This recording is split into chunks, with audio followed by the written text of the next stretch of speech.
Let's talk about all the books I read in January of 2024.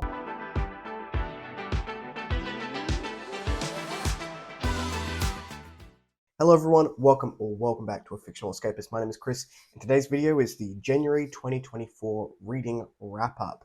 I read a total of 8 books in the month of January. I really didn't know how reading was going to go.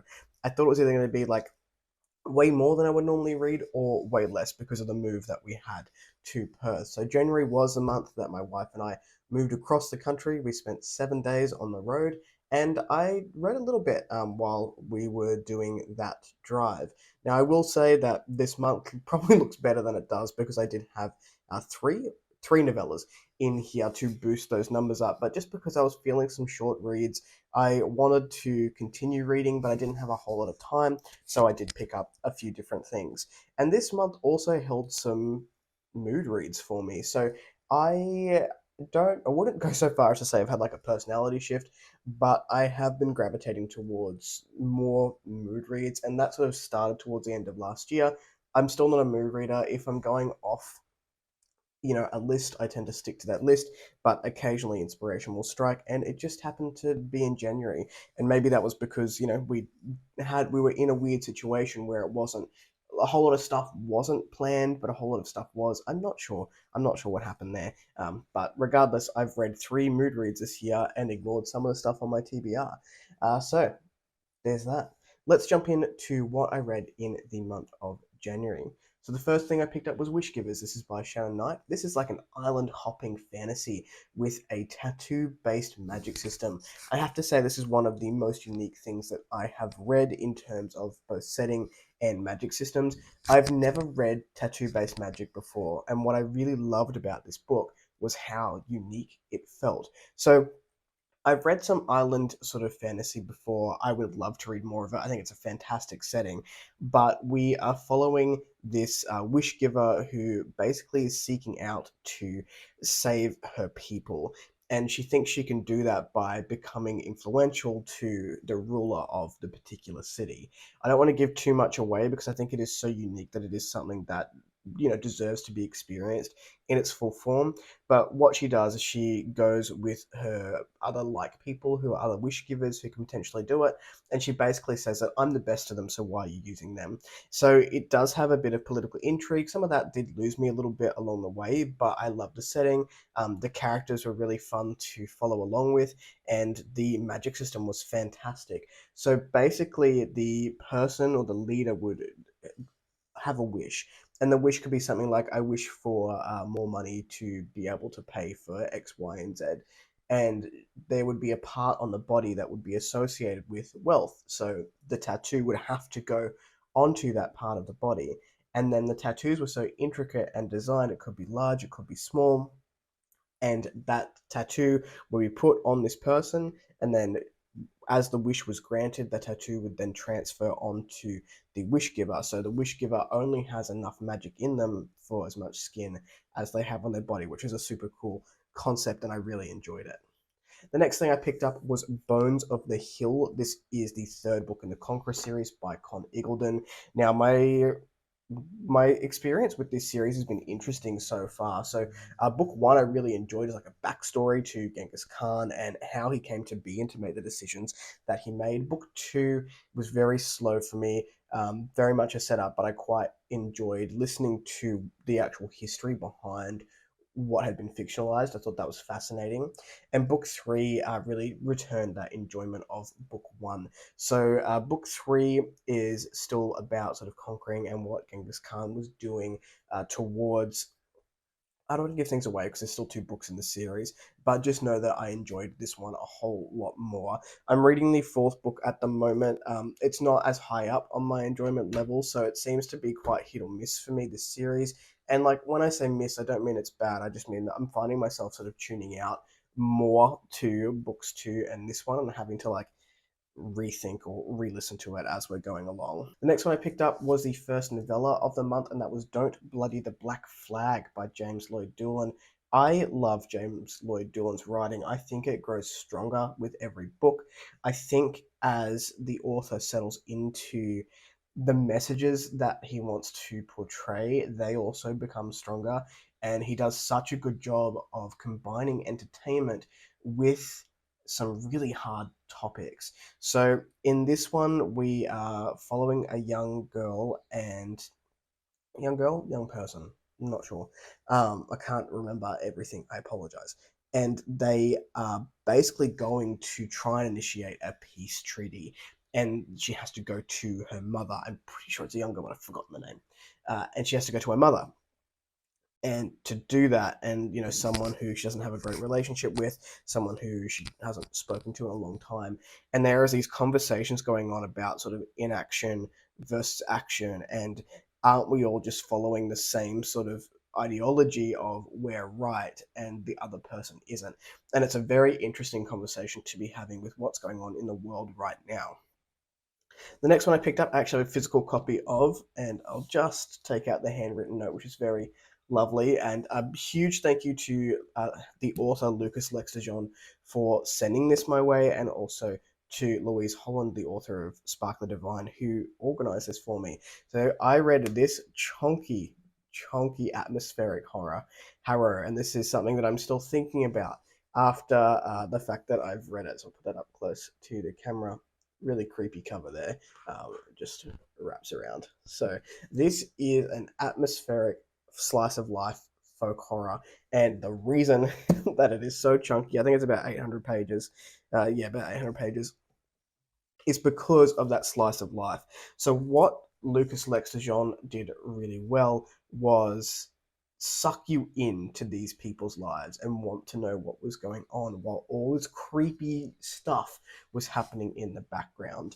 So we follow quite a few different POVs in this book. I would argue that we have a little girl who has just lost her brother, and the sort of policeman who was investigating it. We also followed a new matriarch who has come in to Stokeshire Harrow, and the 7 matriarchs basically want to rule the Harrow, and there's all this mysterious stuff happening in a forest.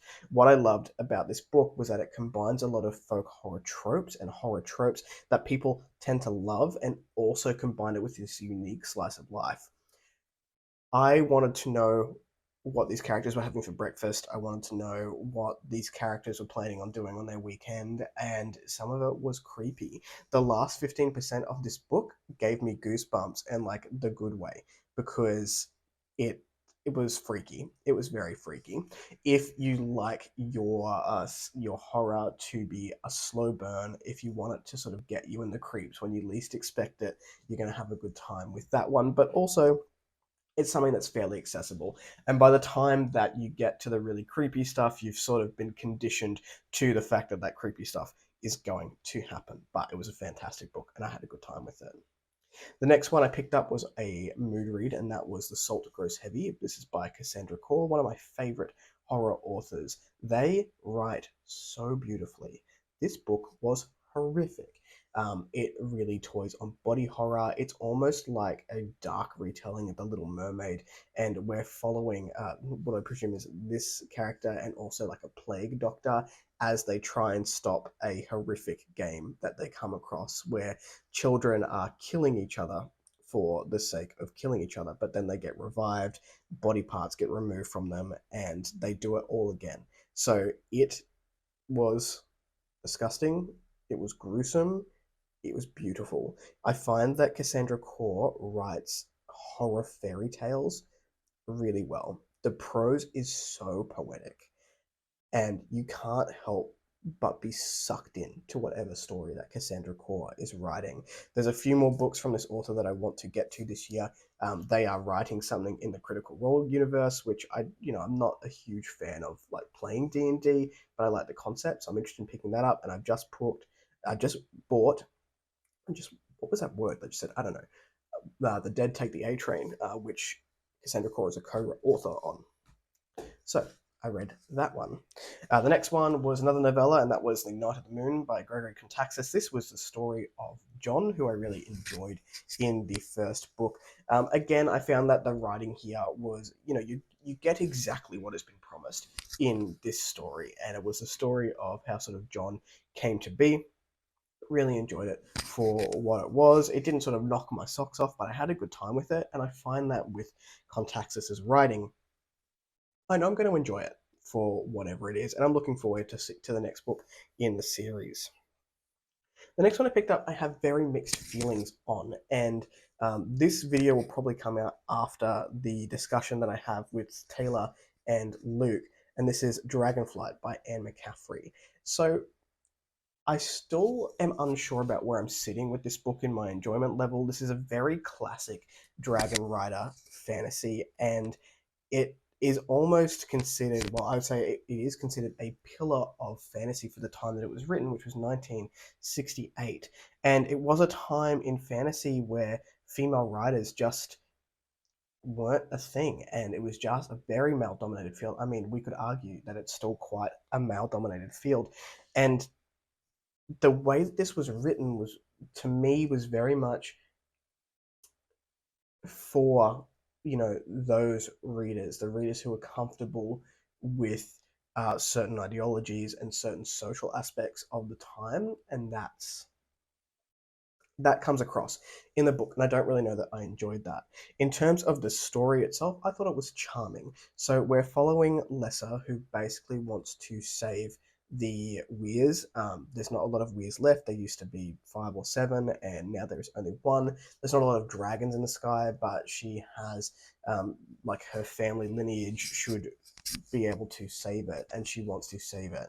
There's also like leaders in there, and I've forgotten a lot of their names because of the enjoyment level. You'll find that if I don't like love a book, the names of the characters aren't going to stick in my head, but I can remember Lesser. I cannot remember the main guy's name, but I should look that up before I have this talk with the 2 others who did the buddy read with me. And like there were some really cool concepts in the book, like traveling between times and traveling between like places, like the dragons can jump between times, and I thought that was really cool. But yeah, there's just some very questionable things in this book. I'm on the fence about continuing on with it, and I think the others are the same. I might I might continue on book 2 and see what happens. I might finish the first trilogy. I'm unsure at this stage. And the last one I actually completed for the month of January was Rada or Rada, and this is by Tracy M. Joyce. Again, a really unique read that I really liked a lot about. Rada is following the namesake, Rada or Rada. I'm not sure how to pronounce it. Sorry, Tracy, if you ever watch this.